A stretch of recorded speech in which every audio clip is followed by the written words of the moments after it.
Bonjour à tous les amis, soyez les bienvenus. Zach Mouekassa, fondateur de la Mouekassa. Merci de faire partie de ce mouvement de grandeur qui nous aide à franchir les barrières, à doper nos qualités, pulvériser nos défauts. Alors comment allez-vous? Toujours un réel plaisir de discuter avec vous. Aujourd'hui on va parler très rapidement d'un sujet très intéressant qu'on a d'ailleurs déjà développé dans le passé, le respect. Comment gagner le respect? Comment regagner un respect qu'on a perdu peut-être dans le passé. Vous savez, le respect est l'élément le plus important dans la vie de l'être humain. Ouais, ce ne sont pas nécessairement les ressources. Vous pouvez perdre tout ce que vous voulez. En termes d'argent, en termes de ressources, en termes de matériel. Vous pouvez perdre beaucoup de choses dans la vie que vous pouvez peut-être récupérer dans le futur. On perd de l'argent, on récupère peut-être dans le futur. On peut perdre des opportunités, perdre des avantages qu'on pourrait probablement récupérer d'une façon ou d'une autre dans le futur. On peut perdre des amis et on en retrouve des meilleurs. On peut perdre des membres de famille, en tout cas dans le sens africain, et en trouver d'autres. Des gens qui vous aiment véritablement, des gens qui vous aiment pour vous, des gens qui vous respectent, des gens prêts à consentir des sacrifices énormes pour vous. Mais le respect, quand il est perdu, hélas, est presque impossible à récupérer. Dès que vous perdez votre crédibilité en termes de respect dans un milieu où on vous respecte, ça devient très compliqué pour renverser la vapeur. Voilà, aujourd'hui on va essayer par quelques éléments, par 4 étapes principalement. En tout cas, ça sera une nouvelle saison, une nouvelle série avec quelques épisodes sur le respect qui est très important dans notre société d'ailleurs. Donc sur 4 éléments principaux, comment regagner le respect, si pas garder le respect qu'on a déjà. Premièrement, pour avoir le respect des gens qui vous entourent, soyez vrai.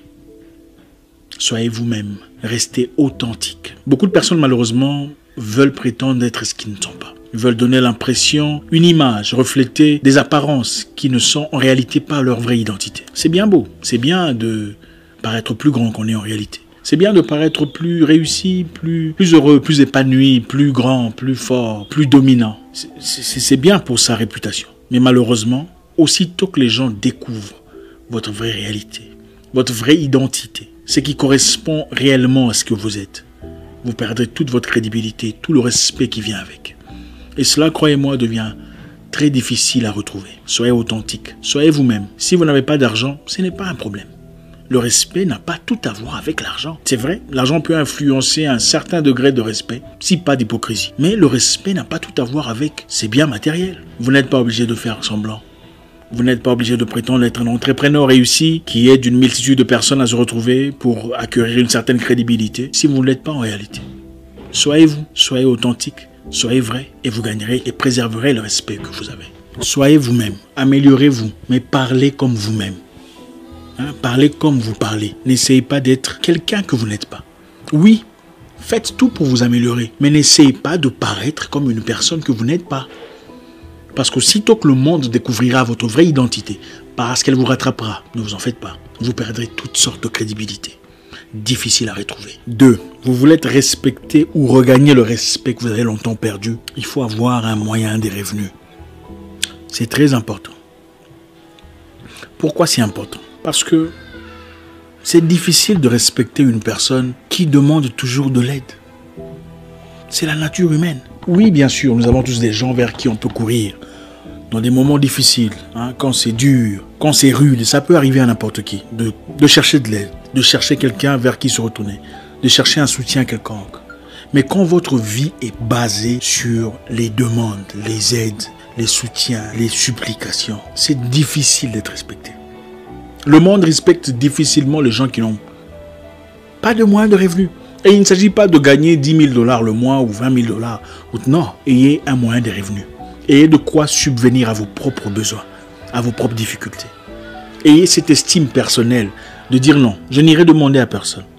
Parce que j'ai prévu. Parce que j'ai placé un peu d'argent de côté. Parce que j'ai sauvegardé. Parce que j'ai réfléchi, j'ai pensé au futur. Avoir un moyen de revenus est très important pour se faire respecter aujourd'hui. Écoutez, nous vivons dans une société où l'argent joue un rôle très important. C'est vrai, l'argent n'est pas tout. Mais même dans des familles aujourd'hui, difficile d'écouter un aîné qui n'a pas des moyens de revenus. Même quand il dit la vérité, même quand il sort des sagesses, ça devient compliqué. Parce que la question principale qu'on pose, on dit, pourquoi n'applique-t-il pas sa sagesse dans sa propre vie? Avoir un moyen de revenus poussera à ce que les gens respectent votre épouse. Okay? Quand vous allez demander aux gens chaque fois, vous pensez que votre épouse peut sortir en public et dire, moi je suis l'épouse de tel. Non, elle ne peut pas. Faites respecter votre épouse. Cherchez un moyen de revenus. Cherchez un moyen de subvenir à ce besoin sans faire recours aux gens. C'est très important. Avoir un peu d'argent pour soi vous donne la confiance personnelle, l'estime personnelle, l'estime de soi, le courage d'exprimer ses pensées, d'ouvertement exprimer son désir, ses idées. Parce que vous savez que vous ne faites recours auprès de personne pour subvenir à vos besoins. C'est difficile de demander une amélioration consistante auprès de votre chef. Si vous courez toujours vers ce dernier pour demander de l'aide, oh j'ai besoin de 100 €, j'ai besoin de 500 €, j'ai besoin de... Il n'y a pas de respect. Pour négocier, il faut avoir un peu de force, il faut avoir un contrepoids, il faut avoir de quoi mettre sur la table. Mais si vous êtes toujours celui qui demande, qui commande, qui supplie, ça devient compliqué. 4e point sur comment vous faire respecter. Soyez rare. Soyez rare. Ne soyez pas toujours disponible. Oui. Quand quelqu'un vous voit, votre présence chez qui que ce soit doit toujours être nimbée d'honneur, accompagnée de respect. Quand vous arrivez chez les gens, on dit « Ah, Patrick est là. Ah, Fatou est là. » C'est comme ça qu'on se fait respecter. Pas le contraire. Pas « Ah, c'est qui à la porte? Patrick. Ah, lui aussi. Fatou. Ah. » Quand vous appelez quelqu'un au téléphone et que votre nom apparaît, l'interlocuteur doit se dire « Ah, c'est Fatou. C'est Fatou. Ah, c'est Patrick. Pas « Ah, lui encore. » Vous avez perdu le respect. Faites-vous rare. Ce qui est rare est cher. C'est vrai. Le diamant est cher. Pourquoi? Vous pensez que le diamant est meilleur que les cailloux? Non. Qu'est-ce que le diamant de particulier? Le diamant est cher parce qu'il est rare. Soyez rare. Pas toujours disponible. Quand vous avez rendez-vous avec quelqu'un, un ami, un copain, à 16 h par exemple, et qu'à 16 h 30, il n'est toujours pas là, pour des raisons sans importance. Si c'est un rendez-vous qui ne vous apporte rien de positif, c'est-à-dire rien dans le sens commercial, dans le sens ressources, partez. Vous avez rendez-vous avec quelqu'un à 16 h. À 16 h 30, il n'est toujours pas là. Si le rendez-vous ne vous apporte rien de concret sur le plan financier, ou sur le plan avantage, ou sur le plan opportunité, partez. Dites-lui, je suis parti. J'avais autre chose à faire, j'espère qu'on se verra encore prochainement. Il sera certes énervé, mais il ne le fera plus jamais. Prochainement, il viendra à temps. Vous avez rendez-vous avec quelqu'un censé venir vous chercher à la maison à 17 h. 17 h 45, il n'est toujours pas là. Quand il sera là, dites-lui désolé, appelez au téléphone. Malheureusement, je ne peux plus. J'avais un autre programme que je dois respecter. J'ai des gens qui arrivent dans 10 minutes. On se verra prochainement. Prochainement, il ne le fera plus. Il sera là à temps. Apprenez à éduquer les gens à vous respecter. C'est votre responsabilité. Soyez rare, pas toujours disponible et mystérieux. 4e point sur comment se faire respecter ou récupérer un respect qu'on a perdu. On ne répond pas à un fou. Voilà. On ne répond pas à un fou. Quand une personne vous approche avec des questions obscures ou sans importance ou qui ne tiennent pas debout, pourquoi vous répondez? Quand une personne s'attaque à vous, que ce soit sur Internet, sur Twitter, par exemple, après avoir présenté une idée cohérente, quelqu'un s'approche de manière très irrespectueuse avec pourquoi vous répondez? On ne répond pas à un fou. Quelqu'un se présente devant vous physiquement avec des idées complètement absurdes. Pourquoi vous répondez? Répondre à un fou, c'est simplement vous lancer dans son jeu et il vous battra dans la saleté dans laquelle il est plus expérimenté. On ne répond pas à un fou. On peut écouter, on peut saisir, mais on n'est pas obligé de répondre. On ne fait pas des débats avec un irrespectueux. Les débats sont très importants. On a besoin d'échanger pour avoir de la connaissance. On a besoin de discuter, de parler, de collaborer, quelquefois de se défier intellectuellement dans le respect afin d'échanger les idées et de grandir. Mais on ne le fait pas avec un irrespectueux. Surtout un irrespectueux notoire. Les irrespectueux notoires ont toujours un palmarès d'irrespect et d'irrévérence. Si vous faites attention, vous apprendrez très rapidement leur comportement. Et comment on repère un irrespectueux? Ils sont souvent très émotifs dans leurs réactions, très émotifs dans leurs actions, très émotifs dans leurs réponses et leurs questions et leurs demandes. On ne fait pas des débats avec un irrespectueux. De peur qu'il ne vous emmène dans son zone de confort où il est très habitué et vous salisse. Gardez le respect, gardez la hauteur. Restez où vous êtes. Protégez votre petit royaume en gardant privé ce que vous êtes. On ne peut pas vous manquer de respect si on ne peut pas vous atteindre. Évitez toutes sortes d'échanges, des discussions avec des personnes épidermiques, des personnes à réaction à fleur de peau, les irrespectueux, les irrévérencieux, les malpolis. Très facile à... Vous savez, ça n'a rien à voir avec l'âge. Aujourd'hui, vous trouverez une personne à 45 ans en train d'écrire des bêtises sur Internet. C'est très fréquent. Malheureusement, ça n'a plus rien à voir avec l'âge. Vous savez, à l'époque de nos parents, c'était différent. Une personne ayant atteint un certain âge se comporte d'une certaine façon. Aujourd'hui, malheureusement, c'est la confusion totale.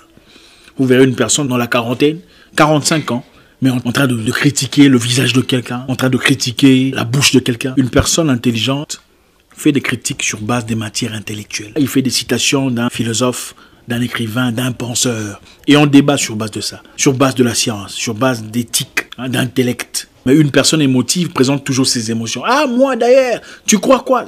Il faut complètement éviter ces genres de personnes. Les irrespectueux n'échangent pas. Je suis désolé. Moi, je ne suis pas de ceux qui pensent que les gens changent soudainement comme ça. Vous connaissez une personne qui a déjà manqué de respect de manière notoire à une personne. Peu en importe les raisons, il serait préférable d'éviter de vous placer dans les mêmes positions dans lesquelles elle eut le courage de déculotter l'autre personne. Gardez l'espace pour votre bien. Celui qui a manqué de respect à quelqu'un ouvertement vous manquera de respect aussitôt que vous lui donnerez l'opportunité de le faire. Sans aucun doute. Parce qu'ils sont mus par le courage de manquer de respect, de dévoiler, de déculotter, de désempoisser une personne pour se sentir fort. Vous voulez vous faire respecter, évitez toutes sortes de partenariats, de collaborations, de regroupement, de travail en union avec les querelleux. Vous connaissez les querelleux, les gens belliqueux, bellicistes, bagarreurs, chamailleurs. Pourquoi vous voulez vous associer à une telle personne? Pourquoi pensez-vous pouvoir travailler en collaboration cohérente avec une telle personne? Vous aurez des problèmes. Vous aurez des problèmes. Il y a des gens avec qui vous ne pouvez malheureusement pas travailler. Ils sont souvent très gentils, très polis au début, pour ouvrir les portes, pour faire connaissance. Pour voir ce passeport, pour enfin s'installer, comme un virus d'ordinateur et commencer le... Il y a beaucoup de personnes sur Terre. Vous n'êtes pas obligé de vous associer ou de travailler en partenariat avec une telle personne. Vous rencontrez une nouvelle personne qui veut apporter un business ou peu importe ce que c'est. Allez simplement sur son Facebook. Oui, Facebook vous dira beaucoup de choses sur l'identité d'une personne. Regardez ce qu'elle partage comme idée. Regardez ce qu'elle partage comme vidéo venant d'autres personnes. Regardez seulement ce qu'elle partage. Et vous aurez une idée de sa mentalité. Vous voulez garder le respect, préserver votre dignité. Évitez de vous associer avec des gens querelleux, les belliqueux, les bellicistes. Ils sont mus par le besoin de se comparer aux gens et de le vaincre. C'est leur récompense mentale. Préservez le respect.